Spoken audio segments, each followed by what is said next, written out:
네.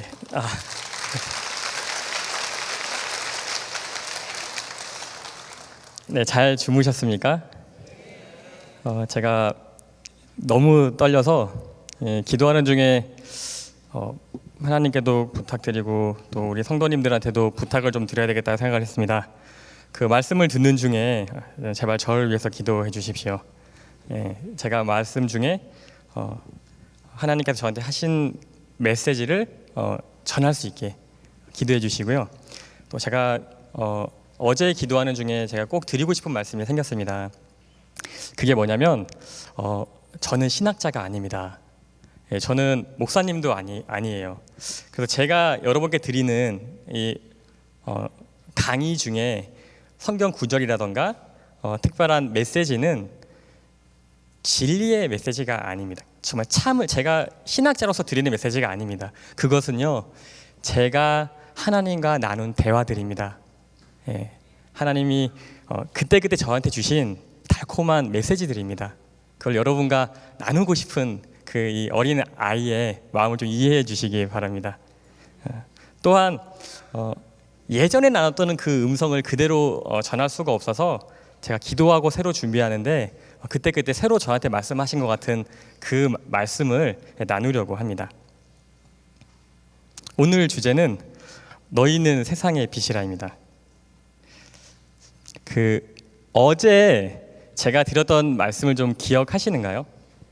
네, 제가 어제 드렸던 말씀의 핵심은 우리는 우리만의 목적을 또는 목표를 가지고 살아가고 있는데 우리만의 목표를 따라가면 병이 들고 상처받고 불행해지지만 그 목표가 우리를 창조하신 하나님의 목적에 맞게 바뀔 때 우리는 회복할 수가 있습니다. 하지만 여기에 믿음이 필요한데요. 그 믿음은 내가 하는 것이 아니라 내가 죄인이라도 그 죄를 용서해 주시는 하나님, 내가 능력이 없지만 내가 너의 능력이라고 말씀해 주시는 하나님, 내가 아무 가치가 없고 내가 이런 걸 해야 될 필요를 못 느끼지만 내 피로 너를 샀고 내가 너를 대신해 죽었고 너는 내 것이라고 불러주시는 그 하나님 때문에 우리는 그럴 만한 가치 있는 사람들이라는 것을 믿는 것, 하나님이 그렇게 해주실 것이라는 것을 믿는 것이 트러스팅 갓이라고 저는 생각을 합니다. 그리고 그 믿음이 주변 사람들에게는 어둠을 밝히는 빛이 될 수 있다고 생각을 했습니다. 근데 어제 많은 분들이요, 그래서 어떻게 됐어를 너무 궁금해 하셨습니다. 그래서 원래 없는 내용인데 밥 먹는데 툭툭 치셔가지고 그래서 어떻게 됐나요? 딴 거 필요 없고 그거 좀 어떻게 됐는지 좀 얘기 좀 해달라고 하는 분이 몇 분 계셔서 제가 따로따로 말씀드릴 수 없어서 제가 조금 그 얘기를 해드려도 될까요? 죄송합니다. 이게 아닌데 죄송합니다. 한 번에 결과를 보여드렸네요. 바로 그냥 오화가 나중에 나와야 되는데 무슨 감동을 받고 시작해도 괜찮습니다. 이렇게죠. 제가 PPT가 좀 잘못된 것 같습니다. 제가 이제 삼육대학에 진학을 하게 됐고요. 저희 아버님은 완고한 그 하나님의 빛을 완고하게 하나님의 사랑을 거절하고 계셨고요. 저희 어머니 혼자서 기도로 이 상황을 대치하고 있었습니다. 저는 어느덧 아버님보다 더 완고하게 하나님을 싫어하는 아들이 되어가고 있었어요. 그때 제가 삼육대에 들어가게 된 겁니다. 여기 저한테 사실 제가 게임 중독자라고 말을 했지만 이 게임 중독자에게 거절할 수 없는 빛들이 또 다시 세워 들어왔었어요. 그게 뭐냐면 항상 아빠를 선택했던 저희 막내 누나는 항상 삼육 교육을 받았었습니다. 심지어 통학거리가 2시간, 3시간이 돼도 삼육 학교를 갔어요. 성적은 항상 꼴등이었습니다. 아버님은 그 꼴등인 게 그렇게 통쾌하실 수가 없었어요. 이것 봐라. 죄송합니다. 그렇게 못난 학교를 보내니 제 마음이 아닙니다. 네 딸이 그 모양이지 않니? 그때마다 어머니 얼마나 우셨는지 몰라요. 저희 어머니가 했던 기도가 하나 있습니다. 하나님, 제가 제 아이들이 잘 되길 바란 적 있습니까? 없습니다. 저의 바람 한 가지는 우리 아이들이 하나님 아는 건데, 하나님, 이 말이 왜 이렇게 마음이 아픈지 모르겠습니다. 단 한 번도 거절하지 않고 하나님 믿겠다고 하는 우리 막내딸이, 또는 우리 아이가, 엄마를 따라오는 우리 아이가 잘 되지 않는다면 세상이 하나님을 어떻게 생각하겠습니까? 저는 그게 너무 마음이 아파요. 네, 그런 기도가 있었습니다. 근데 저희 누나는 이제 3년 고등학교를 가고, 저는 세상에서 조금 알아준다고 하는 고등학교에 진학을 했었습니다. 근데 제가 그때 이제 사회에 푹 빠져서 죄송합니다. 여자들한테 인기 있는 남자가 되고 싶었었어요. 제가 사춘기가 좀 심하게 와가지고 얼마나 멋을 부렸는지 모릅니다. 누나가 이제 36 학교는 남녀공학이라고 하니까 제가 물어봤습니다. 거기는 어떤 남자가 인기 있어? 아주 건방지죠? 나 정도면 될 거라고 제가 생각을 하는 겁니다. 죄송합니다. 지금은 그렇지 않습니다. 예. 근데 누나가 했던 말이 충격적이었어요. 우리 학교는 신앙심이 있고 노래 잘하면 인기 있더라고. 제가 노래방 얼마나 다녔는지 몰라요. 인기 있으려면 나도 이제 3년 학교 이제 가야 되는데, 나도 인기 있으려면 노래를 좀 해야 되는구나. 노래방에서 안 불러본 가요가 없습니다. 막 락도 하고요, 뭐 랩도 하고 다 해봤는데, 이제 이쯤이면 됐겠지 하고 멋있게 꾸미고 학교를 다니기 시작한 겁니다. 근데 이 학교는요, 제가 생각했던 것과 너무 달랐어요. 너무 달랐어요. 아무도 저한테 관심이 없었어요. 한 명쯤은 눈길을 줄지 알았는데 단 한 명도 관심이 없습니다. 오히려 제가 한 번도 받아보지 못한 동정의 눈빛을 받기 시작했어요. 와, 충격이었어요. 제 눈에는 저보다 못나 보이는 제 지금 엄청 절친한 미안해 친구들아 친구들이 있었는데, 정말 저와는 다른 가치관으로 살고 있었습니다. 이 친구들이 하는 대화의 내용들은요, 제가 한 번도 사회에서 나눠보지 못하고 가져보지 못했던 주제들이었어요. 저는 뭔가 마음의 변화가 있기 시작했습니다. 여기 채플을 통해서 많은 목사님들과 또는 교수님들의 말씀을 들었지만 사실 저는 잘 이해하기 어려웠어요. 저는 이 학교에서 주는 그 말씀을 이해할 능력이 안 됐어요. 근데 저한테 사실 제 마지막 인생에 정말 그 변화에 아주 큰 충격을 준 사건이 있는데, 아주 단순한 사건입니다. 제가 신입생 오리엔테이션을 갔는데 저랑 웃고 떠들고 장난치고 하는 친구들이 옆에 같이 앉아 있는 거죠. 저는 이제 외부에서 왔으니까 저랑 놀아주겠다는 겁니다. 근데 교수님께서 말씀을 하려고 하는데 특창이 준비가 안 됐네? 누가 특창 좀 해줄래? 이러는 겁니다. 그런데요, 제 친구 4명이 그냥 앞으로 나가는 겁니다. 야, 너네 됐어? 됐어? 그 남자의 4명이 나가더니요, 한번 몇 번 우우우 해보더니 저 뭐 하는 거야? 막 우우우 막 기를 막고 막 이게 막 와 막 하는 겁니다. 그러면서 죄송합니다. 하늘의 음악이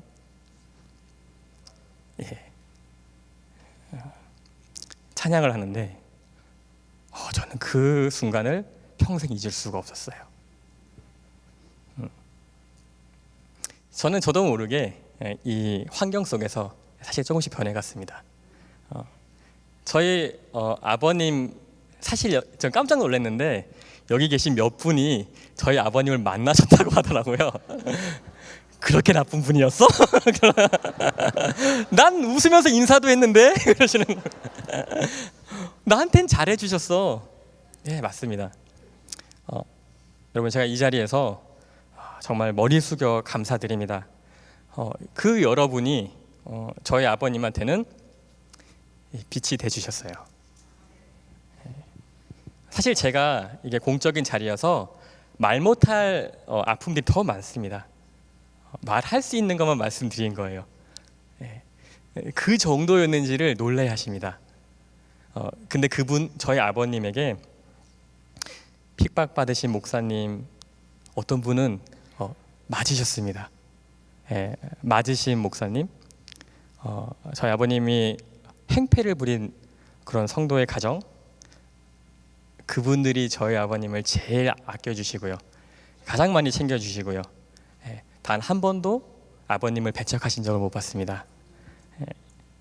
그게 또한 제가 이 교단 안에 있게 된 은혜입니다. 저는 어머니와 아버님 가운데서 누가 진리인지를 밝혀냈어야 됐는데요. 어디를 따라갈지를 매번 구분했어야 됐는데요. 아버님께 속한 것에는 은혜가 없었습니다. 근데 어머님께 속한 모든 것들에는요, 제 마음을 누그러뜨리는 힘이 있었습니다. 저를 구원하시기 위한 아마 하나님의 은혜라고 생각합니다.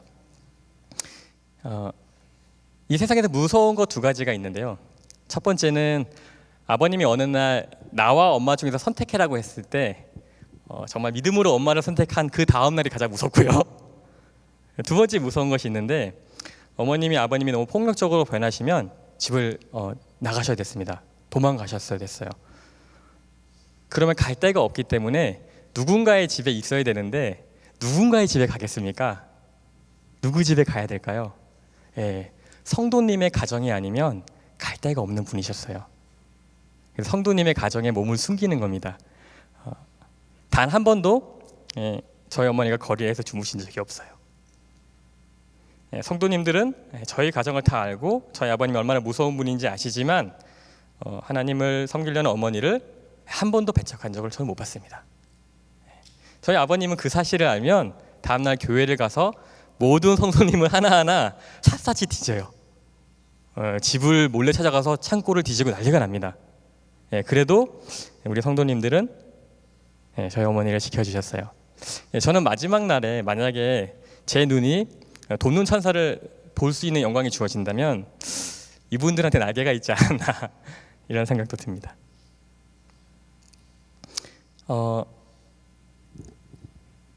참 신기한 일이 벌어졌는데요. 이렇게 저희들이 조금씩 번해가는 중간에도 참 신기한데요. 어떤 분은 저한테 그럽니다. 상희가 너는 언제부터 그렇게 하나님을 신뢰하게 되었어? 네, 정말 부끄러운 고백이지만요. 저는 매일매일 새로 신뢰하지 않으면 내일은 믿음이 없습니다. 저희 아버님도 마찬가지세요. 정말 기적같이 하나님의 사랑을 느끼는 것 같다가도 그 다음 날엔 또 다른 사람입니다. 매일매일이 그랬어요. 그래서 저희 아버님은 세상에 당신이 가진 권세를 내려놓을 마음이 없으셨습니다. 얼마나 그 핍박이 지속되었는지 몰라요. 근데 어느 날부터 신기한 일이 벌어졌습니다.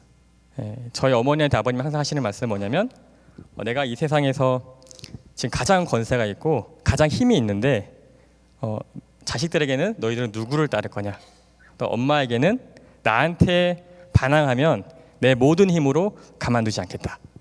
그거였어요. 근데 저희 아버님인 병원이 이제 성형외과를 하셨는데 전국에 3개가 있었고요. 그 병원 모두가 다 그 당시에는 인터넷이 없어서 스포츠 신문으로 광고를 했는데 4대 스포츠 신문에 가장 크게 광고가 되는 병원들이었습니다. 엄청 잘 되고 있었어요. 말씀드릴 수 없지만 저희 아버님이 사기를 당하기 시작합니다. 근데 이 사기를 설명할 수가 없어요. 그래서 나중에는 빚더미에 앉게 됩니다. 그 부자가요. 신기하죠? 그리고 아버님이 항상 하시는 말씀, 나는 병원이 3개 있고 이 온 한국에 광고가 되는 그 병원을 가지고 있는 원장이야. 그 병원이요, 무너지기 시작합니다. 너무 긴 이야기가 있어요. 정말 믿을 수 없는 일들이 일어납니다. 아버님은요, 사면초가에 빠져요. 저희는 그걸 목격했습니다. 근데 이 모든 순간에 저희 어머니는요, 한 번도 아버님을 나무라지 않았어요. 여보, 상처받지 마. 저도 이해할 수 없지만 어머니 말씀 뭐냐면요, 하나님이 이제 여보를, 죄송합니다, 하나님의 사람으로 만들려고 준비하시는 것 같아. 상처받지 마. 거긴 뜻이 있으니까. 저도 이해가 안 됐어요. 집이 망해가는데 무슨 뜻이 있습니까? 저희 아버님이 심지어는요, 어떤 사기 사건에 연루가 돼서 교도소에 가게 됐어요. 여기에는 죄가 없다는 걸 제가 제시를 합니다. 근데 이 죄를요, 벗어날 수가 없었어요. 저희가 정말 안 해본 노력이 없는데요, 막을 수가 없었습니다. 근데 이 교도소에 갈 때요, 약 1년가량 있었습니다. 길게 있었죠. 저희 누나들과 엄마가 기도하게 되는 겁니다. 저도요. 이거는 제가 제 능력으로 감당할 수 없는 스트레스였거든요. 기도를 하다가 저희 어머니가 웃으면서 괜찮다 하면서 했던 말씀이 뭐냐면, 너의 아빠가 사실 엄마는 담배와 술만 끊어도 이 1년 아깝지 않은 것 같아. 네, 그때 저희 아버님이 매일 한 소주 한두 병 매일 담배를 한 두세 갑씩 피셨습니다. 저희 집 안방은요 그냥 너구리 잡는 방 같았어요. 제가 있든 없든 항상 담배를 피우셨습니다. 그래서 엄마 정말 그것만 괜찮겠어? 우리야 뭐 아빠는 남이니까 약이 없는데 엄마 그거면 괜찮겠어? 그럼 아빠한테 말하자. 교도소 가는 그날 아빠한테 가서 천진난만하게 말했어요. 아빠 술과 담배만 끊고 와. 그러면 우리가 받아줄게. 괜찮대 엄마가. 아버님이요 교도소에서 술과 담배를 끊고 오셨습니다. 그 면회가 될 때마다 아무 재산 없어진 그 가난뱅이, 모든 병원이 무너진 그 가난뱅이, 이제는 누명을 쓰고 억울하게 교도소에 있는 그 가난뱅이가 가족을 만날 때 얼마나 마음이 아팠겠어요. 자기가 평생 핍박한 이 가족을 만나야 됩니다. 그래서 아버님 저를 만나면 하시는 말씀이, 나 담배 안 폈다. 여보 나 술 안 마셨어. 술 마실 수가 없어요. 여기는 담배는 필 수 있는데 피지 않으시는 겁니다. 마지막으로 셋째 누나 얘기를 또 궁금해 하시더라고요. 정말 깜짝 놀란 것은 이곳에 저희 셋째 누나의 친구도 와 계신 겁니다. 네. 나 누나 친구야. 네. 저희 셋째 누나는 참 밝죠. 친구분 계신지 모르겠지만 정말 밝습니다. 저는 셋째 누나가 이 세상에서 가장 밝은 사람 중에 한 명이라고 생각해요. 근데 셋째 누나는 어린 시절에 아버님의 사랑을 받지 못하고 자랐습니다. 단 한 번도요. 물론 제 눈엔 그렇습니다. 제가 미리 말씀드리지만 어떤 물체는 한 방향으로만 볼 수 없기 때문에 한 방향의 설명은 왜곡될 수가 있어요.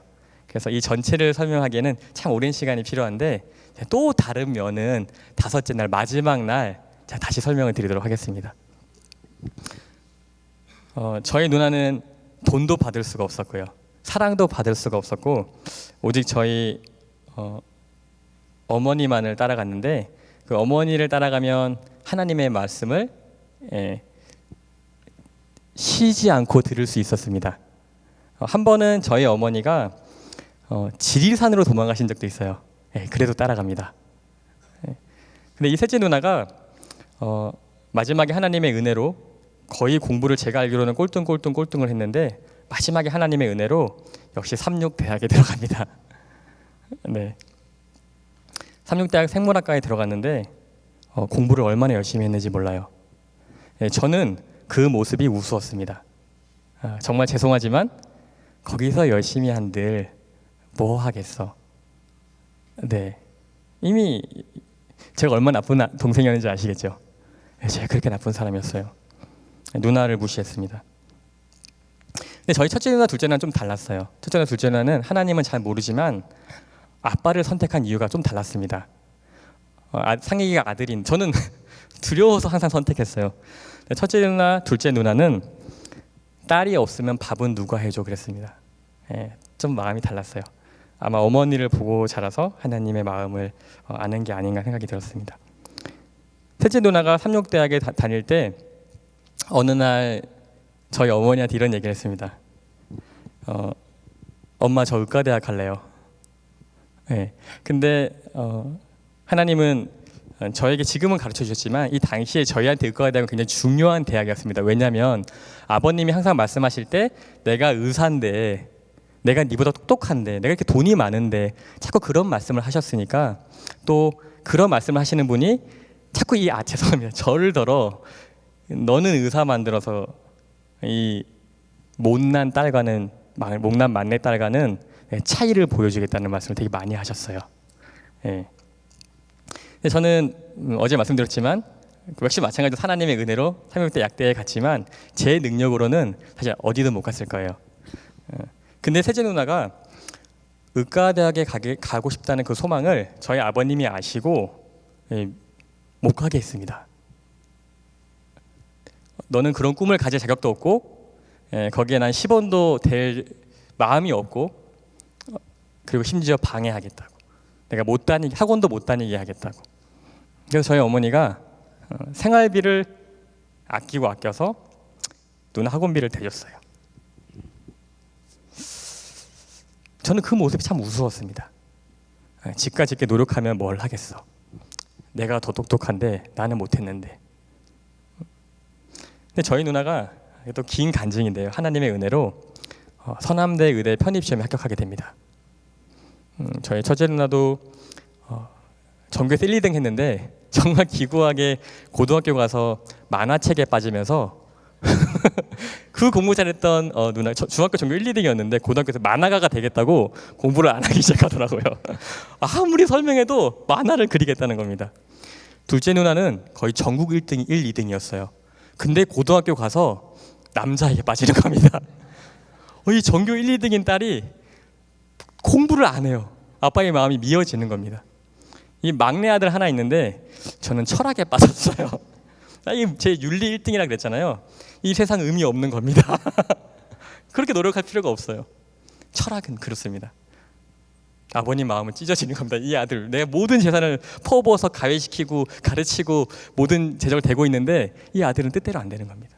근데 엄마를 따라가는 막내딸은요, 그 환경에서 하나님을 신뢰하고 최선을 다했습니다. 그래서 아버님은 누나가 학원 다닌지도 몰라요. 근데 어느 날 엄마가 아빠 앞에서 머뭇머 못하는 겁니다. 여보, 미신인과 대학에 들어가게 됐어요.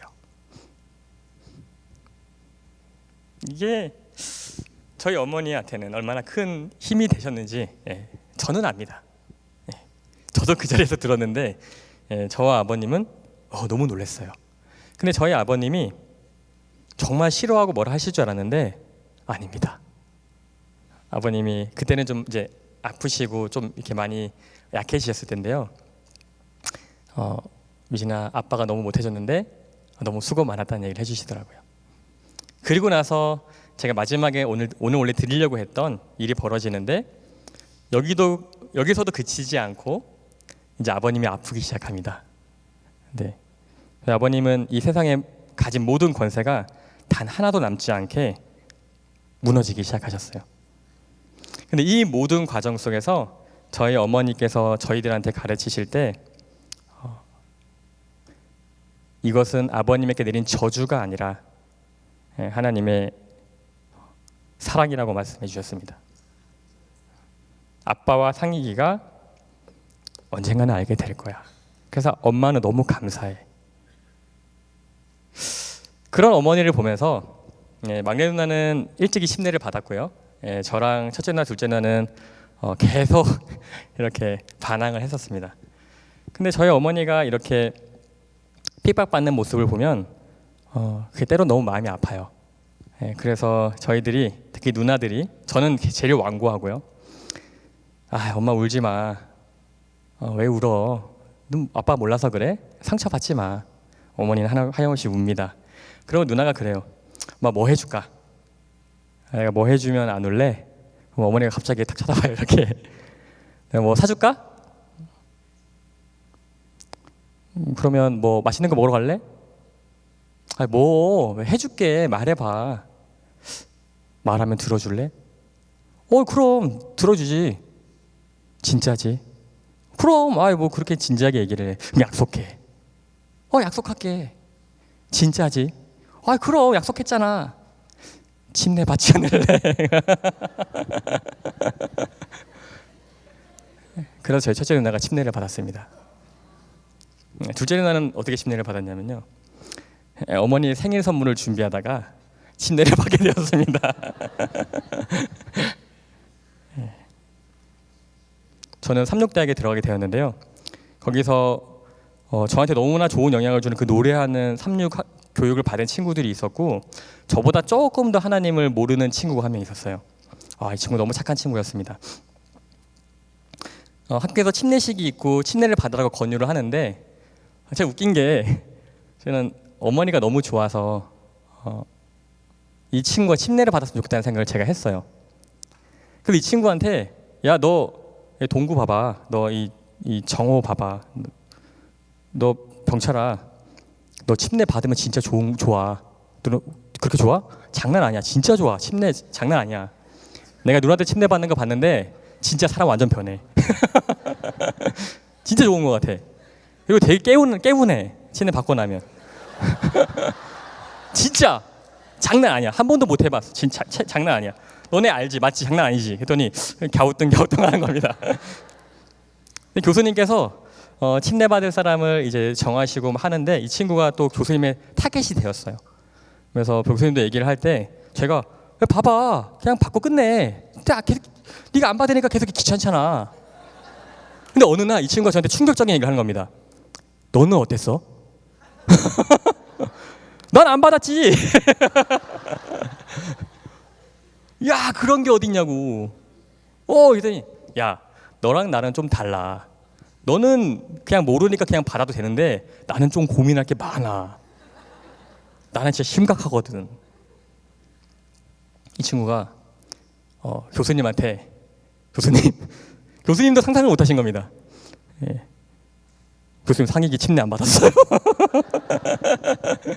저희 누나가 이 학교에 다니고 있기 때문에 그 동생인지 아는 교수님들은 제가 침례를 안 받았다는 사실을 상상조차 못하신 겁니다. 상상할 수가 없었던 거예요.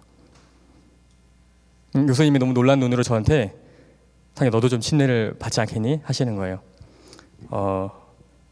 내가 20년 동안 엄마가 어떻게 간구하고 무릎 꿇고 빌어도 안 받았는데 여기에 내가 무너질 수가 없지. 근데 그 완고한 마음이 친구의 가벼운 부탁에 그냥 무너졌습니다. 상희 너가 받으면 나도 받을게. 그러니까 나머지 노래하는 친구들이 같이 받아라. 얼마나 좋아. 같이 받아. 그래서 제가 침례를 받게 되었습니다. 가족들이 모두 침례를 받게 되었어요. 저희 어머니 이때는요, 어머니 소원 다 이뤘다고 얼마나 좋아하셨는지 몰라요. 제가 이 침례를 받고 나서 철없는 행동을 한번 했는데 저는 침례를 받으면 침례 증서가 나오는지 몰랐습니다. 상장 같은 건 줄 알고 아빠한테 가서 자랑했어요. 아빠! 나 이 대학 갔더니 나 좀 인정받는 것 같아. 나 침례 받았는데 이걸 줬어. 너 침례 받았니? 아빠 나 침례 받았는데 괜찮은 것 같아. 저는 항상 어릴 때부터 한 번도 아빠를 선택하지 않은 적이 없기 때문에 제 의도를 의심하지 않으십니다. 그리고 이 모든 과정 속에서 제가 드리고 싶은 얘기는 이 사진이 잘 어두워서 잘 안 나오지요. 저 오른쪽이 저희 아버님 마지막에 많이 아프셨을 때 이제 거동이 불편하셔서 휠체어에 앉아 계신 모습이고요. 이 와중에도 저희 아버님은 내가 이게 아픈 거는 네 때문이라고 엄마를 구박하셨습니다. 네, 어머니는 웃으시면서요 저희 아버님 발을 씻기시는 거예요. 제가 아침에 눈을 떠서 밖에 나왔는데 이 모습이 너무 아름다워서 사진을 찍었던 겁니다. 저희 어머니가 여기 왼쪽에 계신 거예요. 제가 어제 저희의 목표를 여기서부터가 이제 오늘입니다. 예, 저희의 목표를 하나님의 목적에 맞게 바꾸는 삶을 제가 살고 싶다고 말씀을 드렸는데요. 그러기 위해서 저는 하나님이 어떤 분인지를 알아야 했습니다. 하나님이 어떤 분인지를 모르면 저는 그렇게 할 수가 없었어요. 이걸로 넘기니까 한 번에 다 넘겨가서 제가 여기에서 넘기겠습니다.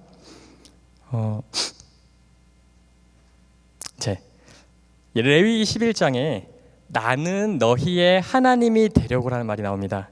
너희를 애굽 땅에서 인도하여 낸 여호와라. 내가 거룩하니 너희도 거룩할지어다. 저는 이 말씀을 잘 이해하지 못했어요. 근데 어느 날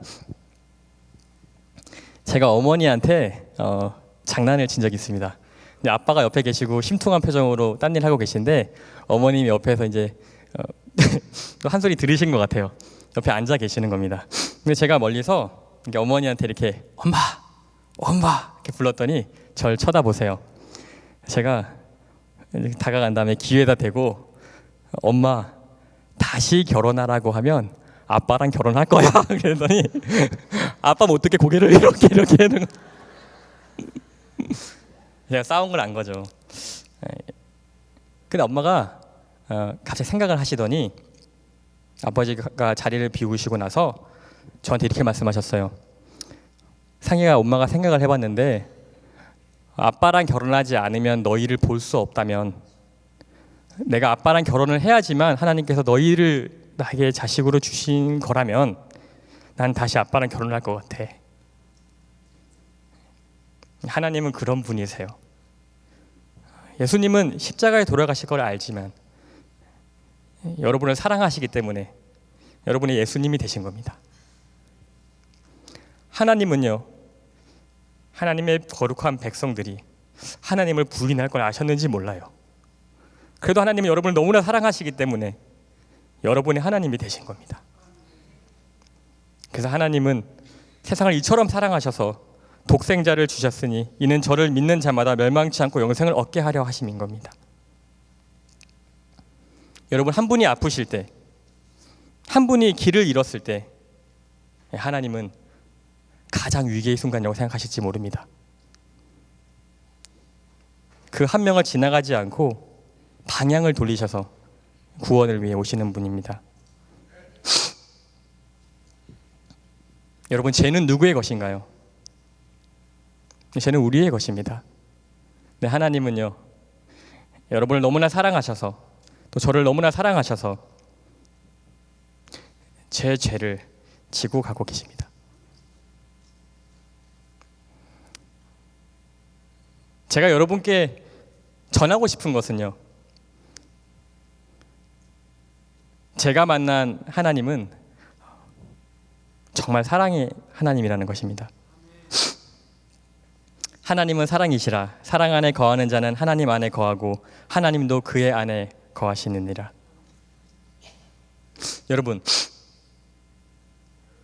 여러분도 하나님이 여러분을 얼마큼 사랑하는지 알고 계신가요? 근데 하나님은요, 여러분이 생각하시는 그것보다 더 여러분을 사랑하십니다. 제가 기도하는데요, 하나님, 제가 무엇을 전해야 할까요? 정말 기도 중에 고민하는데 하나님께서, 상희가 내가 미국에 계신 성도님들 얼마큼 사랑하는지 전해줘. 그거 전했잖아요. 아니야, 상희가 그거보다 더 사랑한다고 전해줘. 알겠습니다. 하나님은 여러분을 정말로 사랑하십니다. 근데 너무나 사랑하셔서요, 또 하나님은 흠이 없는 분이시기 때문에, 하나님은 순결무구한 분이시기 때문에 그 사랑의 끝은 여러분을 구속하는 것이 아니라 여러분을 놓아주는 선택을 하시게 됩니다. 그래서 여러분에게, 저에게 자유의지를 주셨습니다. 제가 생각하는 하나님의 사랑에 대한 보답은요, 하나님이 저에게 너무 사랑하셔서 그 사랑의 끝으로 주신 그 자유의지로 다시 하나님을 선택하는 것입니다.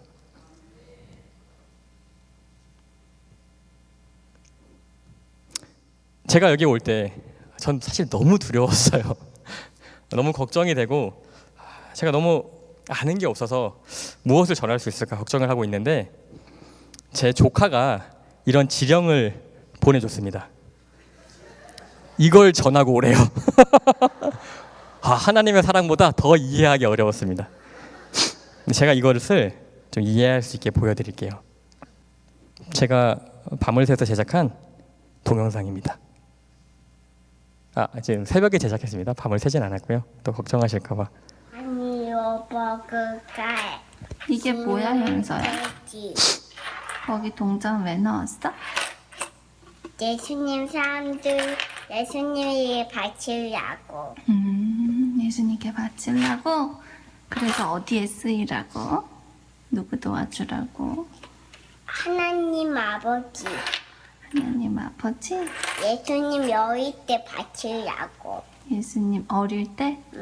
그때 이 돈돈으로 많은 사람들이 도와주려고. 많은 아버지도 이 돈들을 먹을 거 사 먹으려고.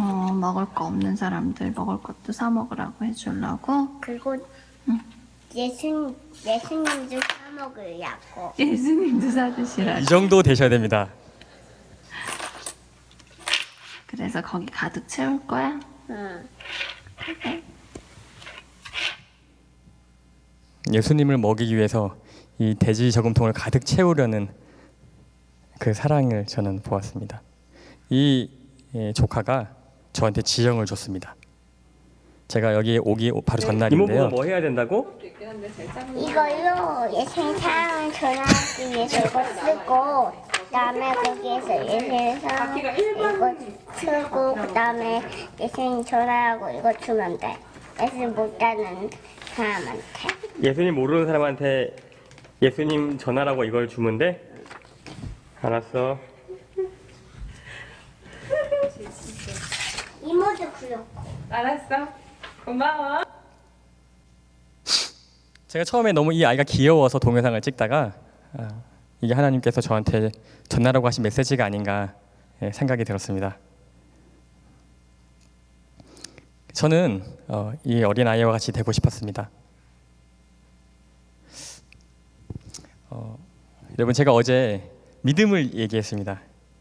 그리고 하나님의 사랑을 얘기하려고 합니다.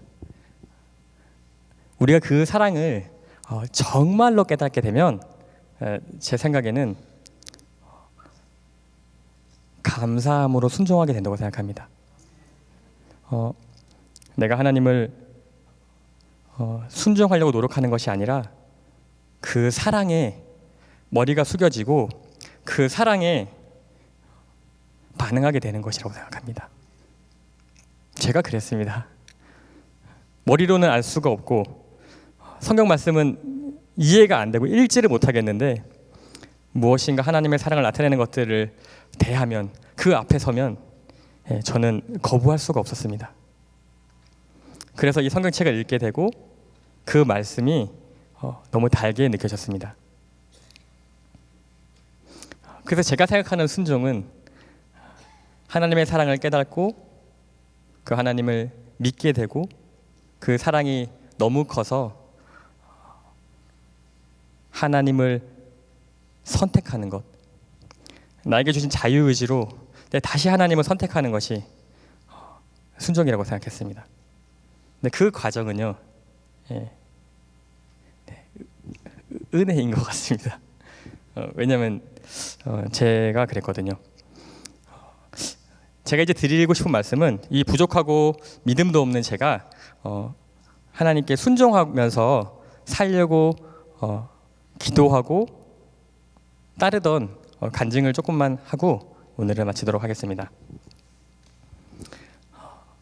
하나님께 순종하기로 제가 결심을 했을 때 하나님, 제가 이제 순종하겠습니다가 아니었습니다. 하나님, 저 정말 순종하고 싶어요. 하나님, 저 진짜 순종하고 싶은데 방법을 모르겠습니다. 도대체 순종할 수가 없어요. 근데 하나님, 정말 하나님께 순종하고 싶습니다. 제가 왜 그렇게 기도를 드렸냐면요, 이 말씀 때문입니다. 오직 너희는 택하신 족속이요 왕 같은 제사장들이니 거룩한 나라요 그의 소유된 백성이니 이는 너희를 어두운 데서 불러내어 그의 기이한 빛에 들어가게 하신 자의 아름다운 덕을 선전하게 하려 하심이라. 하나님께서 저희한테 주신 사명이 너무 아름다워서 하나님 말씀대로 순종하고 싶어졌어요. 하나님, 저를 불러주세요. 저를 이렇게 불러주세요. 저 정말 순종하고 싶어요. 그래서 제가 매일 말씀을 읽고 그 말씀대로 지키려고 노력하게 되었어요. 제가 노력하겠다고 한 것이 아니라 그렇게 하고 싶어졌습니다. 어느 날 말씀을 하나 읽었는데요. 이때는 제가 의과대학을 졸업하고 아주 우수한 성적으로 제가 졸업했습니다. 그래서 이제 원하는 병원에 가서 말씀을 읽었습니다. 근데 이때는요, 제가 이제 하나님의 영광을 위해서 살기로 결심하고 순종하는 삶을 살기로 결심했을 때입니다. 대학 때 했던 그런 모든 것들이 부질없고 모든 것은 하나님의 은혜로 주어진 것이라는 걸 깨달으니까 그게 가치가 없어졌어요. 저한테 가치 있는 거는 하나님께 순종하는 그 모습을 보고 하나님께서 왠지 기특해 하실 것 같은 그 느낌이었습니다. 하나님 저 잘하고 있죠? 예, 그럼 좀 예쁘다고 해주세요. 그날 읽은 말씀이 골로새서 3장인데요. 무슨 일을 하든지 마음을 다하여 주께 하듯 하고 사람에게 하듯 하지 말라. 제가 또 저를 변화시킨 4가지 말씀을 드리려고 하는데요. 첫 번째는 제가 인턴 때 병동에 있을 때 만난 간암 환자분이셨어요. 이 간암 환자분은 불치의 간암이었습니다. 아주 희귀한 간암이었어요. 그래서 대한민국에서 안 가본 병원이 없고 마지막에 저희 병원에 오게 된 환자분이십니다. 이분은 특실에 계셨는데요. 아주 악명이 높았어요. 이 병실에 들어가면 들어간 의사나 간호사나 모두 아주 박살이 난다는 겁니다. 이 특실이 엄청 큰데요. 이 특실 안에 온 가족이 다 와 있어요. 사돈의 파촌까지 다 와 있습니다. 한 20명 되는 것 같아요. 제 느낌상은. 근데 여기 들어가면요, 싹 다 쳐다봅니다. 이렇게. 네가 잘하나 못하나 내가 보겠어. 그러니까 조금만 잘못하면요, 바로 보고가 들어갑니다. 이런 병동이었어요. 저는 몰랐어요. 제가 병원에 들어간 그 첫 달이었거든요. 첫 주였습니다. 제가 이 말씀을 읽고 일을 할 때였어요. 이대로 실천해 봐야지. 저보고 이 병동 가서 피를 뽑으라는 겁니다. 조 선생 몇 호실 가서 피 좀 뽑아오지? 그러는 겁니다. 이제 일주일 됐으니까 피 좀 뽑겠는 거예요. 그래서 고무줄 돌리면서 뭐 피야 뭐 한 방에 뽑아오죠 하고 그냥 아무 생각 없이 이렇게 될 줄 몰랐어요. 정말 아무 생각 없이 고무줄 돌리면서 이 병실에 딱 들어갔습니다. 한 그냥 10명 넘는 것 같아요. 뭐 할아버지 할머니 뭐 애기들 막 다 있는데 갑자기 모든 걸 멈추고 저를 탁 쳐다보는 겁니다. 그래서 이게 뭐지? 뭔가 이상해요. 그래서 경계를 하면서 이게 뭐 전 피 뽑으러 왔는데요. 피 뽑을게요. 하면서 이렇게 스며시 가서 이 환자분의 팔을 탁 잡았는데 으아 그러는 거예요. 제가 깜짝 놀라서 이분을 껴안았어요. 저도 모르고 한 행동입니다. 이분을 껴안고 어디가 아프세요? 정말 죄송합니다. 아프신지 몰랐어요. 정말 몰랐습니다. 전 어디가 아프신가요? 그러면서 보호자를 딱 돌아봤는데 보호자가 저한테 오더니 남편 같아 보였어요. 제 아내가 많이 아파합니다. 조심스럽게 저한테 그 얘기를 하시는 거예요. 아버님 제가 몰랐습니다. 죄송해요. 제가 안 아프게 피를 뽑을게요. 근데 만약에 또 아파하시면 저희 피 안 뽑고 싶습니다. 이렇게 말했어요. 이제 일주일밖에 안 된 인턴은 피를 안 뽑으면 혼나거든요. 근데 그 생각이 나지 않았어요. 환자분이 아프시면 제가 안 뽑을게요. 큰 차이가 있겠어요. 근데 제가 한 번 더 피를 뽑아봐도 될까요? 그랬더니 그분께서 고개를 끄덕끄덕 거리세요. 그래서 제가 옆에 있는 이불로 조심히 싸서 환자의 팔에 받치고 정말 조금만 건드려도 비명을 지르시는 거예요. 너무 놀라서 정말 유리 어항 다루듯이 환자분을 옮기기 시작했습니다. 팔 조금씩 이렇게요. 피를 뽑기 위해서. 근데 저 혼자라도 너무 안 돼서 자세가 바뀌면 아파하니까 그 옆에 있는 아들 둘한테 부탁했습니다. 아들인가요? 피를 뽑아야 되는데 좀 도와주시겠어요? 그랬더니 아들이 오더니 엄마 피 뽑을 거야 이렇게 얘기하는 겁니다. 그러면서 서서히 엄마의 자세를 바꾸고 피를 뽑았는데 1시간 걸렸어요. 그날은 망한 겁니다. 해야 될 일이 산더미인데 이 피 뽑는데 1시간 걸렸어요. 그리고 나왔습니다. 그래서 제가 아무렇지도 않게 진짜 미안해요. 제가 이렇게 오래 안 걸리는데 진짜 오래 걸렸어요. 내가 피를 한번 뽑다가 실수했는데 두 번째 뽑는데 진짜 오래 걸렸어 했는데 간호사가 놀라는 겁니다.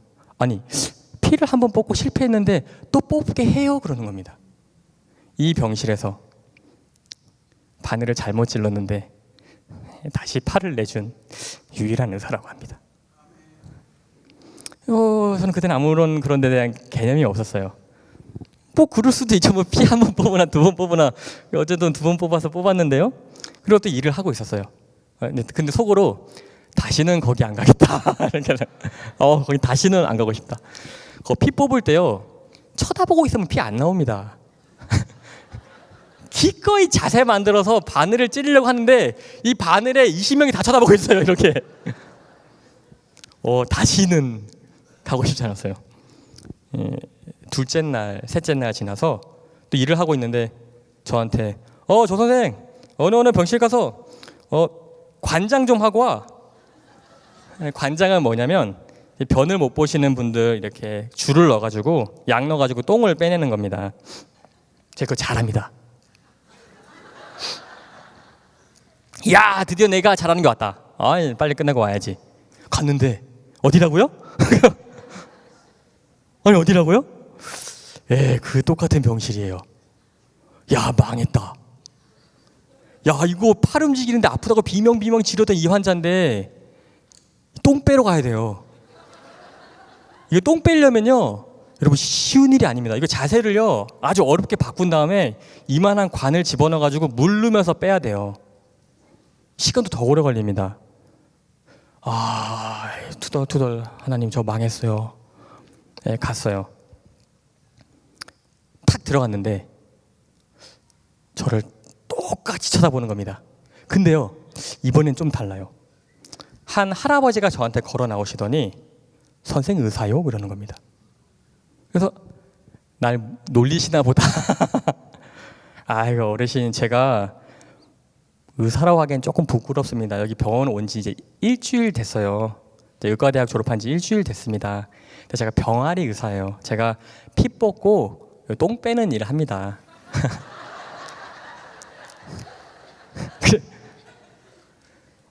전 너무 부끄럽고 이렇게 고개를 숙였는데 할아버지가 그러시는 거예요. 그 아들한테 하는 얘기 같았어요. 거봐 내가 뭐라고 그랬어? 내가 의사라고 그랬지. 나 그 얘기를 들어봤더니 저희 병원 의사분들이 너무 불친절하셔서 너무 잔인하게 느껴지셔서 한국에는 친절한 의사는 없다고 생각하셨대요. 나중에 들은 얘기입니다. 이게 무슨 대화인지 그때는 이해하지 못했어요. 그리고 나서 이 관장을 하는데 이제는 그 환자분 여자분이셨거든요. 제가 보기에는 한 50대 초반 정도 돼 보이시는 여성분이었습니다. 누워 계시는데요. 제가 이제는 귀에다 대고 말씀을 드렸어요. 안녕하세요. 전 누군데 관장을 하러 왔습니다. 하실 수 있으시겠어요? 네, 저는 환자한테 물어봤습니다. 그랬는데 고개를 끄덕거리시는 거예요. 제가 아들한테 도움을 요청했습니다. 아드님이시죠? 절 좀 도와주시겠어요? 네, 끄덕끄덕합니다. 저희가 먼저 어머님의 자세를 바꿀게요. 정말 조심스럽게. 제가 어제 조심스러웠다고 생각했던 그것과는 비교도 안 되게 이 아이들이 엄마를 조심스럽게 자세를 바꿉니다. 저는 숨죽이고 쳐다봤어요. 정말 조심스럽게 자세를 바꾸고 나더니 이제 하셔도 됩니다 그러는 거예요. 제가 그 모습에 눈물이 났습니다. 그래서 제가 가서 관장을 꽂고 이제 줄을 꽂고 이제 춤 처치를 하는데 이 아버님께서 저한테 그렇게 말씀하시는 거예요. 우리 아내 어떻겠어요? 너무 마음이 아팠습니다. 저는 이 병동에서 교수님들과 윈년차 선생님들께서 하시는 얘기를 들어서 대충은 예상하고 있었습니다. 저는 말을 할 수가 없었어요. 전 잘 모릅니다. 전 이제 인턴이에요. 일주일밖에 안 됐어요, 아버님. 괜찮습니다. 얘기를 한번 해보세요. 제가 이 병원에 올 때 말씀드렸지만 저한테는 진짜 이게 진지한 고민이었습니다. 하나님의 영광을 위해 살고 싶다. 내가 하나님께 충성된 순종하는 아들이 되고 싶다. 내가 세상의 지식을 전하는 것이 아니라 하나님 전하는 의사가 되고 싶다. 내가 하나님을 전하지 못하면 내가 의사가 된들 무슨 소용이 있을까? 큰 병원에서는요, 그 병원 이름이 붙어 있으면 개인적인 얘기를 할 수 없습니다. 왜냐하면 그 병원을 대표하는 사람이니까요. 제가 여기서는 아무런 명찰이 없기 때문에 자연스럽게 얘기하고 우리 성도님들은 너무나 사랑으로 들어주시니까 제가 못하는 얘기가 없습니다. 근데 병원에서는요, 이 얘기를 할 수가 없어요. 그래서 제가 그분한테 용기를 내서 말했습니다. 아버님, 저는요 아는 게 아무것도 없는 의사입니다. 저는 이 병원에서요 가장 멍청이에요. 진짜입니다. 네, 알고 있어요. 그러는 거예요. 일주일밖에 안 됐어요. 저는 피 뽑고 똥 빼는 의사입니다. 그렇게 얘기하면서 제 아버님께서 저한테 막 얘기를 건네시고 할아버님 얘기를 건네시면서 왜 의사가 되는지 물어보시고 하시더라고요. 그래서 제가 관장하면서 너무나 즐겁게 지금 어제 오늘 제 삶의 간증을 그 자리에서 했습니다. 이분들에게요. 저는 이렇게 해서 의사가 됐고 저희 집은 이랬는데 어떻게 하나님을 알게 됐고 저는 이런 일을 하고 싶고 얘기를 하게 됐습니다. 모든 가정들이 그 얘기를 들으셨어요. 그러고 나서 마지막에 저도 모르게 눈물이 났습니다. 그러면서 제가 정말 용기를 내서 말씀드렸습니다. 여기 계신 가족분들 제 얘기 너무 잘 들어주셨잖아요. 제 가족처럼 들어주셨잖아요. 제가 모든 눈치를 보지 않고 이 가운도 벗고 누구의 감시도 시선도 의식하지 않고 제가 가진 이때까지 배운 지식에 잘못됐을까 두려워하지도 않고 정말 제가 체험한 제 믿음을 이야기한다면 저는 환자분께 하나님을 얘기하고 싶습니다. 우리 부인 치료될 수 있을까요? 에 대한 저의 답이었어요. 그랬는데 그 얘기를 하고 가만히 서 있었습니다. 너무 두려운 거죠. 내가 이 얘기를 여기서 왜 했나. 근데요, 그 얘기를 들은 이 남편분이 정말 소리내서 우시는 겁니다. 그리고 그 앞에서 무릎을 꿇고 거의 쓰러지시는 것 같았어요. 그리고 저한테 오더니 제 손을 잡으면서 하시는 말씀이 뭔지 아세요? 젊은이, 내가 목사요. 내가 미국에서 왔는데 미국에서 우리 부인을 고칠 수가 없다고 해서 혹시나 몰라 모든 재산을 팔고 여기 왔어. 마지막 희망을 가지고 치료되는 걸 떠나서 고국에서 사랑이라도 좀 더 받을 수 있을까 했는데 이 병원에서 아무도 우리 아내를 사랑해 주지 않는 것 같아서 너무 마음이 아팠어. 저문이 고맙소 그랬습니다. 아닙니다 아버님, 저는 아무것도 아닙니다. 저는 아무것도 한 게 없어요. 저는 피 뽑고 똥 빼는 의사입니다. 그랬는데요, 뒤에 계시는 할아버지 한 분이요, 이 아버님의 아버님 되시죠. 쟤를 뒤에서 안아주시는 겁니다.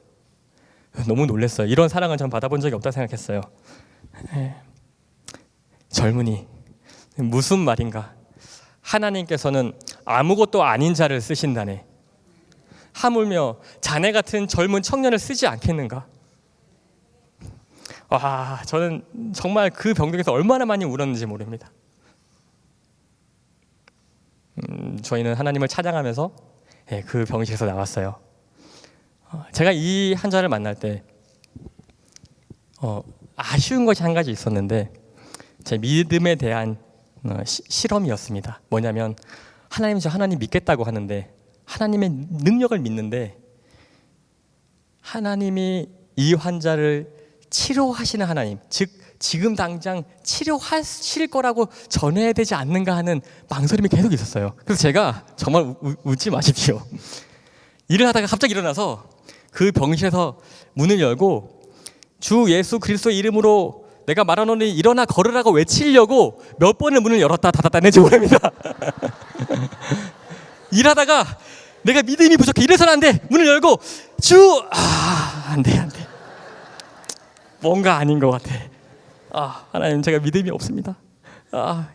그리고 또 다음날 회개하고 하나님 믿음을 주셨으니까 할 수 있습니다. 아침에 문을 딱 열고 잘 주무셨습니까? 하고 이걸 반복했어요. 제가 오늘 일을 하고 있는데 우리 병원에서도 사실 치료의 기회는 없다는 얘기를 들으셨습니다. 그리고 이분이 이제 다른 병원으로 전원을 생각하고 계셨어요. 또 다른 기회를 위해서. 근데 이날 제가 일을 하고 있고 저는 쉬는 날이었습니다.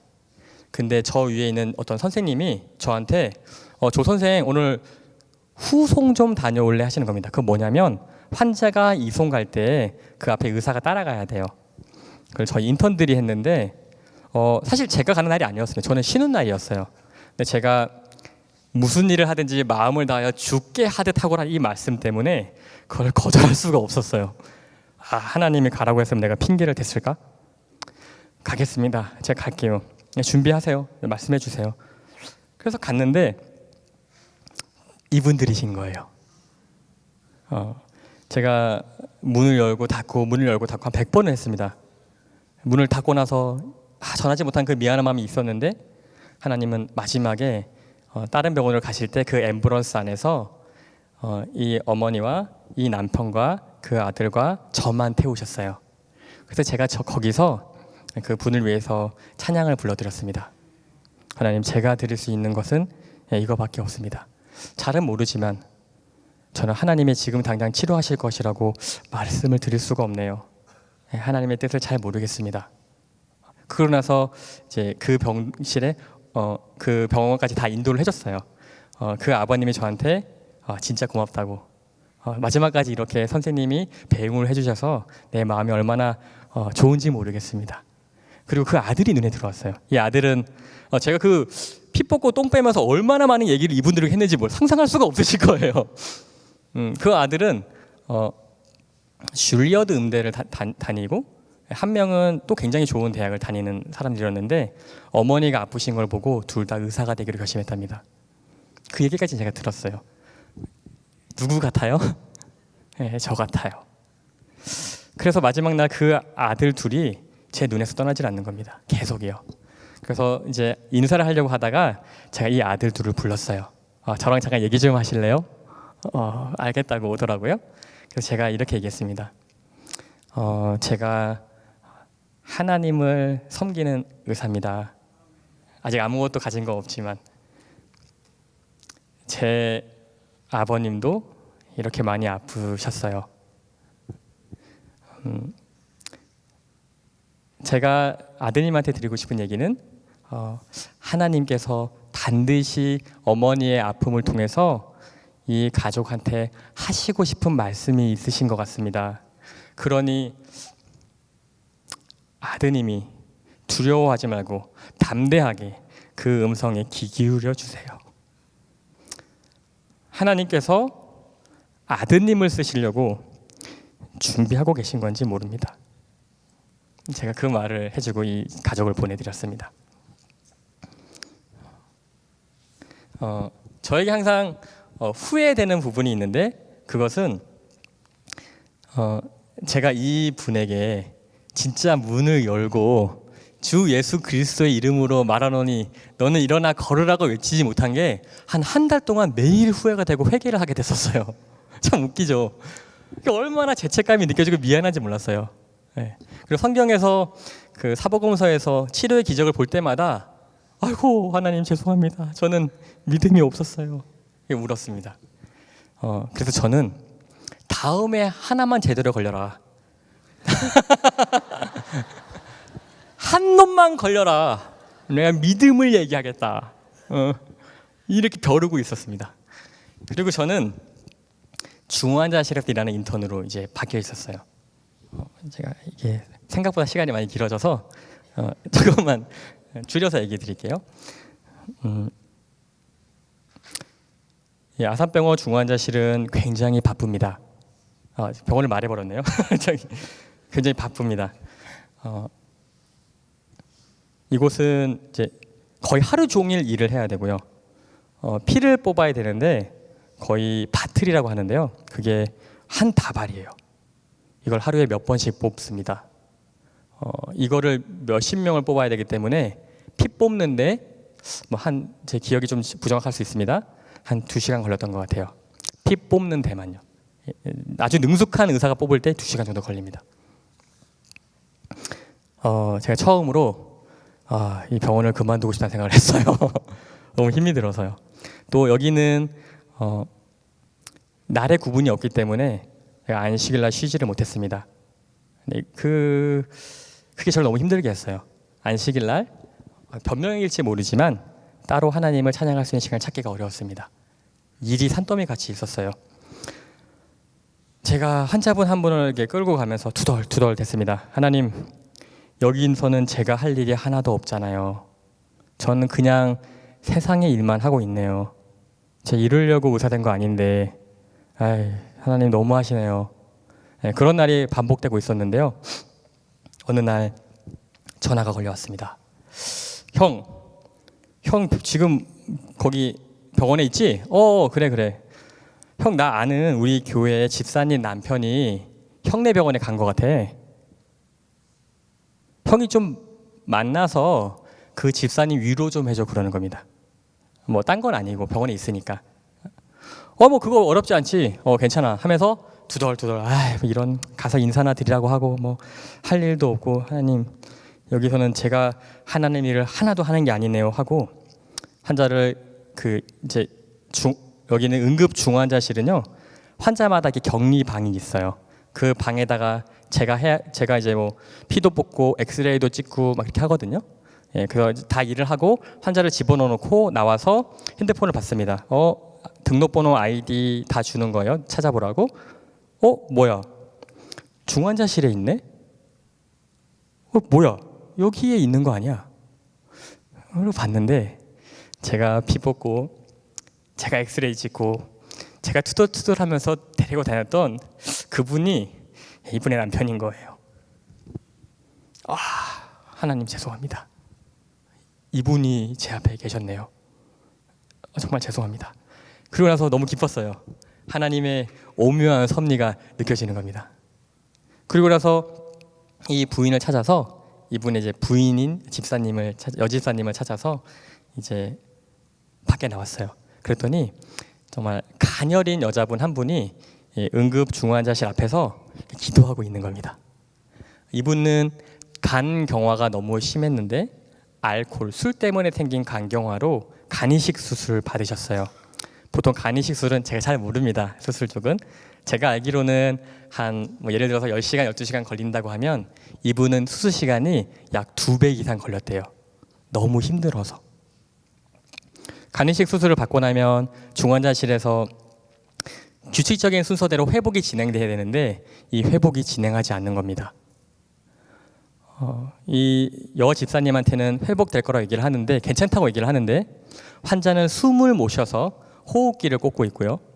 환자는 며칠이 지나도 의식을 회복하지 않았습니다. 근데 병원에서는 괜찮다고 항상 그러는 거예요. 이 여 집사님의 마음은 타들어가는 겁니다. 그래서 이분을 위해 기도해 달라고 그 지역에서 계속 기도를 하고 있었어요. 참 어려운 제가 감히 관여할 수 없는 일이라고 생각했습니다. 그리고 제가 이분과 혹시 정은성님 부인 되세요? 네, 맞다고 해요. 그래서 제가 악수하고 누구인지를 말씀드리고 이제 너무 좋아하시더라고요. 그래서 기도하러 가시죠 한 다음에 이제 같이 기도하고 있는 시간을 보냈었습니다. 그리고 나서 이분을 제가 다시 새로운 눈으로 보기 시작했더니 제가 생각했던 것보다 더 자신이 없는 거예요. 아니 정말 이게 회복되는 과정 맞아? 제가 두려운 겁니다. 좋은 말을 해줄 수가 없어요. 나중에는 폐혈증에까지 빠져가지고요. 열이 나고 혈압이 떨어지는데 이 수술 후 폐혈증은 정말 무섭습니다. 저보다 아마 외과 선생님들이 잘 아실 거예요. 이건 정말 위험한 겁니다. 폐혈증까지 빠지게 되는 위험한 상황에 놓여 계셨습니다. 말씀을 읽는데 하나님 차라리 지난번에 외칠 걸 그랬어요. 하나님 지난번에 똥 뺄 때 그때 말하고 말걸. 제 믿음으로 말할 자신이 없습니다. 그리고 하나님 이 사람은요 아직 못 알아들었고 의식도 없어요. 하나님 어디다가 외칩니까? 제가 병실 문을 들고 들어가서요 그냥 기도해 드렸어요. 손잡고 하나님 우리 창조하셨지요? 창조하신 그대로 이 수술 부위가 아물게 해주세요. 창조하신 그대로 회복시켜 주세요. 이 기도만 했었습니다. 그런데 제가 말씀을 읽는 중에 이 말씀을 보게 되었어요. 백부장의 믿음입니다. 백부장의 하인이 병에 걸렸었죠. 저는 지금 그 뇌경색이라고 생각을 하는데요. 이렇게 중풍에 걸렸었습니다. 이 백부장은 예수님이 와서 고쳐주길 바랍니다. 근데 예수님께서요, 정말 은혜로 내가 가서 고쳐주겠다고 말씀하십니다. 근데 이 백부장은요, 이렇게 말씀하죠. 주여, 내 집에 들어오심을 나는 감당치 못하겠사오니 다만 말씀으로만 하옵소서. 그러면 내 하인이 낫겠사옵나이다. 저는요, 어려운 상황을 바라보면 이 자리에 예수님이 있기를 기도합니다. 하나님, 저는 못해요. 왜 지금 안 계세요? 와서 예수님은 손으로 이 환자 고쳐주지 않고 계세요? 근데 이 백부장은요, 예수님의 능력을 믿었습니다. 또 말씀을 읽는데요, 마가복음의 9장 말씀이 있었습니다. 예수님께서 제자들 3명과 산에 올라가서 이제 변화되시죠. 그때 남아있는 제자들에게 귀신 들린 아이의 이제 부모가 가서 고쳐달라고 합니다. 근데 고쳐지지가 않아요. 그리고 예수님이 산에서 내려오셨을 때 그 부모가 예수님을 쫓아가서 이렇게 얘기합니다. 선생의 제자들에게 내어 쫓아달라고 하였으나 저희가 능히 하지 못하더이다. 무엇을 하실 수 있거든 우리를 불쌍히 여기사 도와주옵소서. 하나님, 예수님 할 수 있으면 하시고 뭐 할 수 없으면, 능력이 안 되면 하지 마세요. 저랑 똑같죠. 예수님은 이렇게 말씀하십니다. 할 수 있거든이 무슨 말이냐? 믿는 자에게는 능치 못할 일이 없느니라. 그래서 제가 이 말씀을 읽고 그 환자분의 방에 들어갔습니다. 저는 의사기 때문에 그 방에 마음대로 들어갈 수 있는 유일한 사람이에요. 들어가서 이 사람은 이제 막 선망해라 그래서 이제 쉽게 말하면 아픈 사람들의 정신병 같은 건데 사람을 못 알아보고 소리치고 좀 이렇게 변합니다. 선망이 너무 심해서 손발을 묶어놨어요. 그리고 간이식 수술이 너무 크다 보니까 관이 한 10개는 박혀 있는 것 같아요. 튜브에. 인사불성이 되고 숨을 못 쉬니까 호흡기를 꽂고, 그리고 씻지를 못하니까 시꺼멓게 되고 피가 막 묻어있고, 이렇게 마치 감옥에 있는 죄수처럼 매달려 있는 모습이었습니다. 기도를 하고 나서요, 그분 귀에다 대고 말했습니다. 혹시 들리시나요? 정은송님, 혹시 들리십니까? 저는 이곳에 일하고 있는 그리스도인 의사입니다. 저는 하나님을 믿는 사람인데요, 지금 굉장히 상황이 어려운 거 알고 계시죠? 근데 저는 정은성님을 창조하신 하나님께서 회복시킬 수 있다고 믿습니다. 제발 들어주십시오. 들리신다면 그 하나님을 붙드시기 바랍니다. 제가 하루에 3번 피를 뽑는데요, 피를 뽑을 때마다 기도했어요. 피를 뽑을 때마다 귀에다 대고 말했습니다. 정은성님, 하나님이 계십니다. 그분은 우리를 창조하신 분이시고요, 우리를 회복시킬 수 있습니다. 그러니 그분을 붙드셔야 됩니다. 그분밖에 능히 치료하실 분이 없습니다. 어느 날 병동을 그냥 지나가고 있는데요, 간호사가 저를 칩니다. 누가 들어오라고 하는데요, 그러는 겁니다. 항상 저를 부르니까. 근데 이분이 저를 향해서 손짓하고 있는 겁니다. 무슨 일이 벌어졌죠? 아니, 어제부터 말을 조금 하세요. 어제부터 손으로 표현을 좀 하십니다. 너무나 당연하다듯이 얘기를 하는 거예요. 너무 신기해서 들어갔습니다. 그런데 이분이 말을 할 때 이제는 칠판에다가 보드에 적으세요. 근데 저한테 이렇게 가더니 이렇게 합니다. 하얀색 보드를 가져오라는 거예요. 그래서 이렇게 저 아시게 했어요. 그랬더니 끄덕끄덕합니다. 제가 보드를 딱 보여줬는데요, 기도해 주세요라고 쓰는 겁니다. 이분은 하나님을 잘 모르는 분이셨대요. 이분의 가정 속에 제가 듣기로는 저희 가정과 비슷한 상황이 있었다고 합니다. 집사님과 얘기를 할 때 그 얘기를 들었어요. 우리 애기 아빠가 교회는 다니는데 믿음이 있지는 않아요. 그래서 술을 너무 많이 먹어서 간이 망가졌어요. 간이 망가질 만큼 술을 드시려면 어떻게 드셔야 되는지 아세요? 그냥 취미로 드셔서는 안 됩니다. 물론 취미로 드셔도 망가지는 분이 있는데 가나 죽어라 하고 술을 마셔야 됩니다. 물론 한 잔의 술도 간을 망가뜨릴 수 있습니다.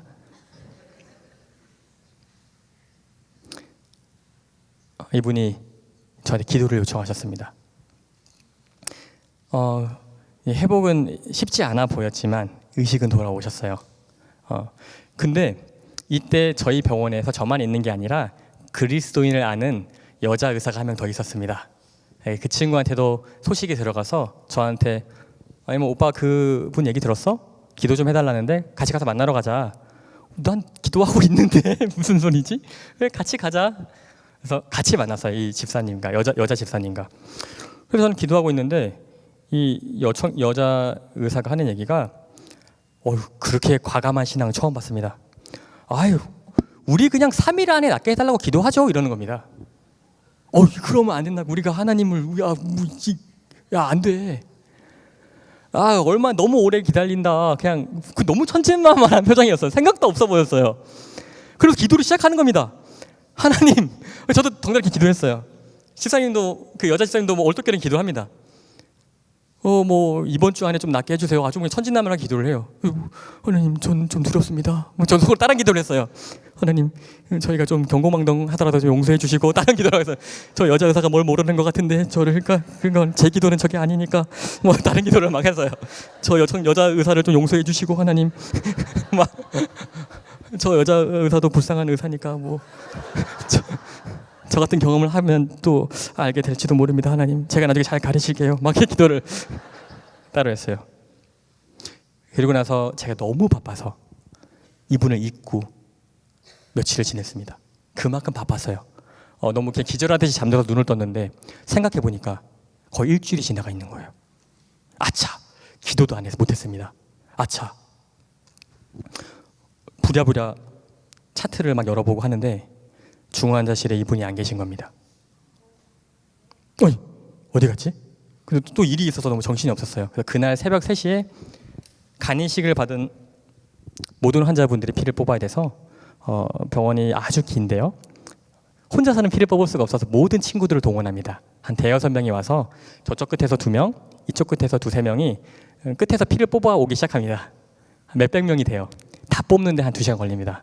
새벽 3시부터 한 6시까지 피를 뽑아야 돼요.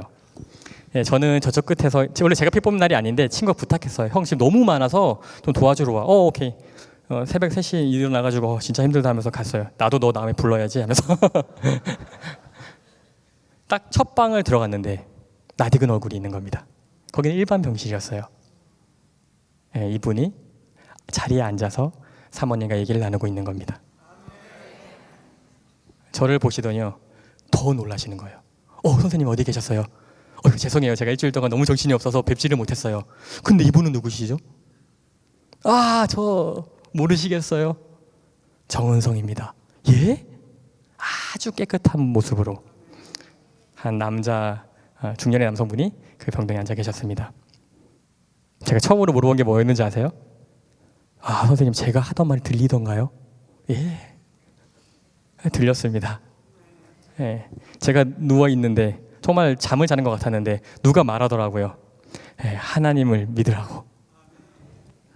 이 자리에서 저희 찬양하고 그렇게 나왔습니다. 이분 저희 결혼식 때도 오시고요. 그리고 제가 간증 때 사용해도 된다고 허락해 주셨습니다. 여기 있는 분이 그때 생각 없이 3년 만에 낫게 해달라고 결혼한 그 얘기한 여자 의사인데요. 지금 제 부인입니다.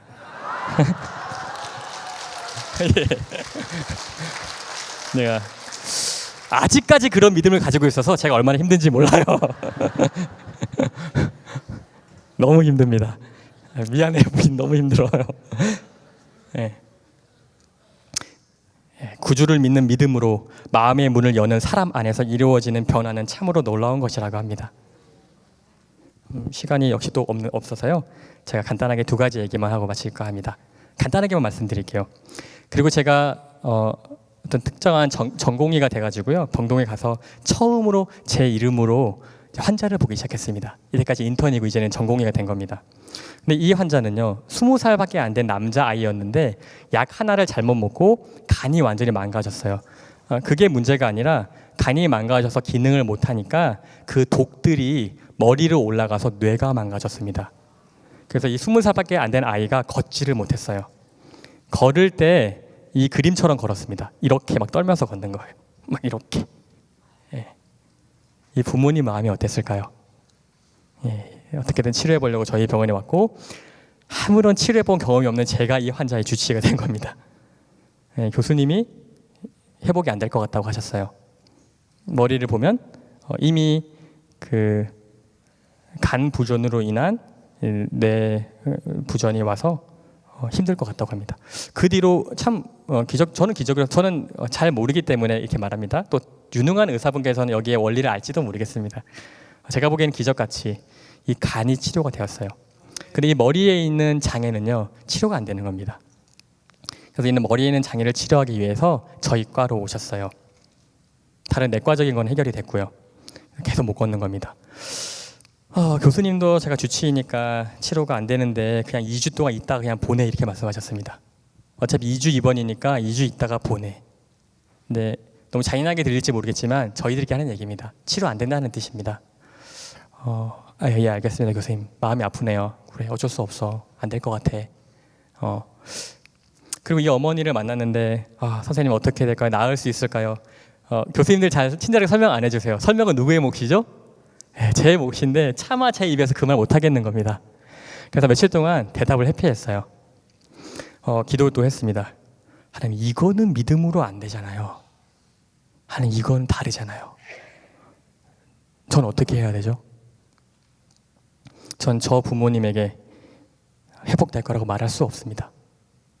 그리고 이 아이가 너무 착했어요. 그래서 제가 여기 병원 자주 가고 친절하게 대하고 하니까 저랑 되게 친해졌어요. 제가 일하고 있으면 이 20살 된 아이가 옆에 와서 앉아서 형 내가 뭐 도와줄까요? 이래요.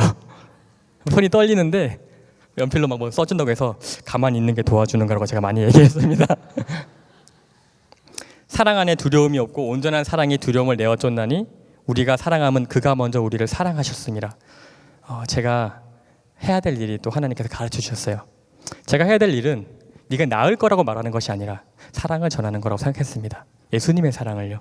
나의 능력, 내가 기도할 수 있는 그 능력이 아니라 내가 내 인생에 하겠다는 그 하나님을 그대로 전하고 싶었습니다. 그래서 이 아이를 불렀어요. 그래서 형이 그리스도인 의사야. 형은 하나님을 믿는데 이런 삶을 살았다고 또 하나씩 얘기해 주기 시작했어요. 하지만 이 치료에 대한 얘기는 할 수 없었습니다. 그리고 어느 날 밤이 됐는데 항상 저는 미안했어요. 탁 떠올라서 밤에 막 이 병실을 찾아갔어요. 그래서 그 부모님이 앉아 계시는데 부모님 그랬습니다. 용희야, 내 말 좀 들어봐봐. 형 뭐예요? 저는 형이라 그랬거든요. 선생님이랑 했다가 내가 왜 너의 주치의가 되는지 알았어. 내가 진짜 괴롭고 미안한 마음이 들었던 게 뭐냐면 왜 이 대한민국에서 가장 무능력한 의사가 너의 주치의가 됐을까 하고 미안했어. 난 정말 아는 게 아무것도 없고 진짜 미안한데 아는 게 아무것도 없고 내가 논문도 찾아보고 책도 찾아보고 제가 어떻게 공부했는지 아시죠? 다시 공부했습니다. 어떻게든 치료할 수 있는 방법이 있는 줄 알고 그래도 난 모르겠더라. 그래서 나는 왜 그런 내가 너의 주치의가 너의 의사가 되는지 모르겠어서 기도를 하는데 하나님이 가르쳐 주셨어. 이 말에 너가 충격을 받을지 모르지만 이 병원에서 어머니 용희가 치료될 거라고 믿는 의사가 아무도 없습니다. 단 한 명이 있는데 그게 저예요. 저는 아무것도 가진 지식이 없지만 이 아이가 치료될 수 있다고 믿습니다. 그렇게 우리는 일주일의 시간을 같이 보냈고 2주가 다 돼서 이 아이는 퇴원했습니다. 아니요, 회복이 안 되고.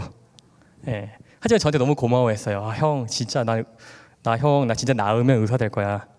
근데 저를 만나는 사람은 다 그 얘기를 하는지 모르겠어요. 나으면 의사 되겠대요. 그래서 나아서 의사 되면 꼭 나한테 찾아와 그랬습니다. 형 미안해. 근데 나는 아직도 네가 회복될 거라고 믿는다. 그리고 이 아이를 보내줬어요. 또 막 정신없이 일하고 며칠이 지났어요. 어느 날 전화가 한 통 걸렸습니다. 너무 바쁜데 딱 전화가 아는 사람 그 친구 전화번호예요. 선생님 어디예요? 나 지금 너무 바빠서 전화 시간 없다 했더니 나 지금 병원에 잠깐 볼 수 있어요? 아니 나 잠깐 못 볼 것 같은데 잠깐이면 돼요. 여기 안과인데 나 지금 그 머리가 다쳐가지고 눈도 안 보이니까 안과인데 형 잠깐만 와줄 수 있어요? 잠깐이면 돼?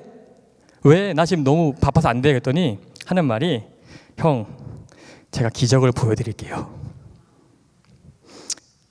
제가 너무나 놀래가지고 차트를 다 집어던지고 달려갔습니다. 하나님 설마요? 설마 하나님 이게 가능한가요? 그 복도로 안과 복도를 뛰어가는데 복도 끝에서 이 용이가 걸어오는 겁니다. 벽을 짚지도 않고요. 당당하게 걸어오는 거예요. 제가 느낀 하나님의 은혜입니다. 제가 5분 남겨놓고 마지막 얘기를 드릴 수밖에 없는데요. 시간이 거짓 음성에 대한 얘기입니다. 제가 마지막으로 폐암 환자분을 만나는데 이분은 가족이 또 하나님은 저랑 비슷한 가정사를 가진 분만 다 보내주시는 것 같아요. 어디 얘기를 들으면 저희 집이랑 비슷한 집입니다. 그래서 이 남자분이요 한국 사회에서 굉장히 유명한 분인데요. 이름 대면 알만한 분인데 폐암에 걸렸고 이것을 아무한테도 알리지 말아달라고 부탁했습니다. 너무나 인맥이 많아서 알면 뭐 뉴스에도 나오고 난리가 나는 겁니다. 알리지 말아달라. 내가 아픈 모습을 아무에게도 보이고 싶지 않다. 근데 이분은요 어머니가 사모님이 계셨는데 저희 어머니랑 똑같아요. 하나님 한 분 보고 사시는 분이었어요. 이 환자분은 저한테 살려달라고 제가 아니라 어떤 방법을 써서라도. 근데 말기 암 환자여서 저희 병원에서 치료 부를까 판정을 내렸습니다. 마지막에 이 분도 똑같은 고민에 빠졌었어요. 하나님 믿음으로 나을 수 있을까요? 했는데 이때는 제가 지금 제 와이프 된 그 분이 제 여자친구였습니다. 예, 그 친구가 하나님 오빠 제발 오빠의 믿음을 강요하지 말고 하나님의 음성을 들어봐. 오빠는 너무 오빠대로 하려고 하는 것 같아. 하나님이 하려는 게 뭔지 오빠 알아? 하나님이 무슨 마음을 가지고 계신지 오빠가 알아? 예, 그래서 이분을 놓고 새로 기도하기 시작했습니다. 제가 그때 사실 제 와이프와 얼마나 싸웠는지 몰라요. 내가 믿음이 없는 걸 너무 강요하지 마. 더 믿음이 있어야 돼. 오빠 그건 믿음이 아니야. 그건 무모함이야. 믿음은 하나님의 방식을 믿는 거야. 오빠의 방식이 하나님이 것이라고 우기는 게 아니라 하나님의 방식을 믿는 게 오빠 그게 믿음이야. 근데 저는 이 환자인데 치료될 거란 얘기를 못했습니다. 다만 계속 기도해 드렸어요. 근데 어느 날 이 사모님이 저한테 오셔서 하는 얘기가 뭐냐면 선생님 꼭 할 얘기가 있습니다. 이거는 여기서 말씀드리기가 조금 무거울 수 있는데 왜냐하면 이제 이분의 프라이버시가 나올 수 있기 때문에 좀 줄어서 말씀드리면 이분은 다른 종교의 수장의 집안이었어요. 모 종교의 으뜸되는 분의 집안이었습니다. 단 한 번도 하나님을 이 집에서 얘기할 수가 없었대요. 우리 남편에게 당당하게 하나님을 얘기한 최초의 사람이요라고 저한테 말해줬습니다. 너무 고맙다고. 우리 아들이 맨날 흔들렸는데 엄마와 아빠 사이에 흔들렸는데 그곳에서 죽음 앞에서 하나님을 얘기해줘서 고맙다고. 이분 마지막에 돌아가실 때 제가 같이 가가지고요. 이분 목사님 오셔서 이분 교회에서 그에 합당한 의식을 치러드리고 마지막에 하나님을 고백하면서 돌아가셨습니다. 거짓 음성은요, 너희가 결코 죽지 아니하리랍니다. 예, 잘못된 믿음은요, 하나님께서 무조건 치료할 거라는 믿음입니다. 하나님께서 내 머리대로 따라와서 내 방식대로 역사할 거라는 믿음입니다. 하지만 제가 깨달은 믿음은요, 제가 깨달은 순종은요, 가감히 나의 것을 버리고 하나님의 방식을 취하는 게 제가 깨달은 믿음이고 제가 깨달은 순종입니다. 여호와의 말씀에 내 생각은 너희와의 생각과 다르며 내 길은 너희 길과 달라서 하늘이 땅보다 높음 같이 내 길은 너희 길보다 높으며 내 생각은 너희의 생각보다 높으니라. 그래서 이 믿음의 끝을 보여주시는 분이 계시죠. 예수님입니다. 그분은 죽음 앞에서 나의 원대로 마옵시고 아버지의 원대로 하시라고 말씀하실 수 있는 겁니다. 기도에 엘렌 G 화이트이 말씀하신 데 이렇게 적혀 있습니다. 우리는 주님 안에서 안식할 것이며 끈질기게 그분을 기다릴 것이다. 우리의 기도에 대한 응답은 우리가 소망하는 만큼 빨리 오진 않을지라도, 우리가 요구한 대로 응답되지 않을지라도, 우리가 믿음을 잃고 낙담하지만 않는다면 그분의 자녀들의 최고로 좋은 것이 무엇인지 아시는 분께서 우리가 구한 것보다 더 좋은 것을 주실 것이다. 이 말씀이 여러분의 건강과 생명에 있어서 다르지 않다는 걸 기억해 주시기 바랍니다. 그래서 혹시 여러분이 기도하는 그 분이 여러분 뜻대로 되지 않고 마음 아프게 돌아가시거나 마음 아프게 더 고통받는 하더라도 여러분 그 순간이 더 기도할 때이지 여러분이 실망하고 좌절할 때가 아니라는 걸 기억해 주시기 바랍니다. 이래서 제 아버님이 어떻게 회복하셔야 될지를 설명해야 되는데요. 내일 설명하도록 하겠습니다. 궁금하신 분은 내일 와주시면 되겠습니다. 시간이 없어서 줄이고 마지막에 이거 내일 다 같이 설명해 드릴 수 있습니다. 그리고 마지막에 저는 이 아버님의 회복을 통해서 결과부터 말씀드릴게요. 아버님의 회복을 통해서 참 순종의 뭔지를 배워갑니다. 하나님을 믿는 믿음으로 끝나는 것이 아니라 그 믿음에 순종하는 방식을 배워갔습니다. 저는 하나님을 전하는 의사가 되고 싶습니다. 그게 제 소망입니다. 저는 그리스도인이 되고 싶습니다. 근데 제가 생각하는 그리스도인은요, 하나님을 내 멋대로 부릴 수 있는 그 능력의 사람이 아닙니다. 그리스도인은요, 하나님의 뜻에 순종하는 사람들이라고 생각합니다. 하나님의 능력을 내 멋대로 쓸 수 있다고 생각하는 것은요, 로마의 병사들이었고요, 예수님을 십자가로 찌른, 예수님을 창으로 찌른 제사장들이었습니다. 거짓 선지자들이었습니다. 하지만 그리스도인들은요, 예수님의 십자가의 뒤를 따르는 사람들이었습니다. 그래서 제가 생각한 그리스도인은요, 제가 여기서 여러분들께 말씀드리고자 하는 것은 제 인생이 아닙니다. 제 인생과 변화된 조상에게 아닙니다. 제 인생을 통해 나타나신 능력의 하나님을 여러분께 소개해드리고 싶습니다. 그래서 제 삶의 간증은요, 제가 여러분께 드리는 재미있는 이야기가 아니라 예수님께서 제 몸속에 쓰신 여러분께 드리는 편지였으면 좋겠습니다. 너희는 우리로 말미암아 나타내는 그리스도의 편지니 이는 먹으로 쓴 것이 아니요 오직 살아계신 하나님의 영으로 한 것이라. 하나님은 저한테 이렇게 말씀해 주십니다. 너희는 세상의 소금이니 소금이 그 맛을 잃으면 무엇으로 짜게 하리요 후에는 아무 쓸데없어 다만 밖에 버리어 사람에게 밟힐 뿐이니라. 너희는 세상의 빛이라 산 위에 있는 동네가 숨기지 못할 것이요 이와 같이 너희 빛을 사람 앞에 비추게 하여 저희로 너희 착한 행실을 보고 하늘에 계신 너희 아버지께 영광을 돌리게 하라. 여러분, 우리는 하나님께서 세상을 위해 쓰신 사랑의 편지입니다. 우리가 우리의 삶으로 빛 대신 하나님을 전할 수 있게 되기를 간절히 바라겠습니다. 감사합니다. 기도하겠습니다. 하늘에 계신 우리 아버지, 저희에게 순종하는 마음을 허락하여 주시옵소서. 저희의 목표가 주님 저희를 창조하신 그 목적대로 이끌어 주시옵소서. 주님, 저희가 당신을 믿는 그 믿음이 저희 뜻대로 당신의 능력을 사용하려는 그런 거짓 믿음이 아니라 주여 오직 당신의 뜻대로 행하는 믿음이 되게 하여 주시옵기를 사랑의 예수 그리스도 이름으로 간절히 기도드리옵나이다. 아멘.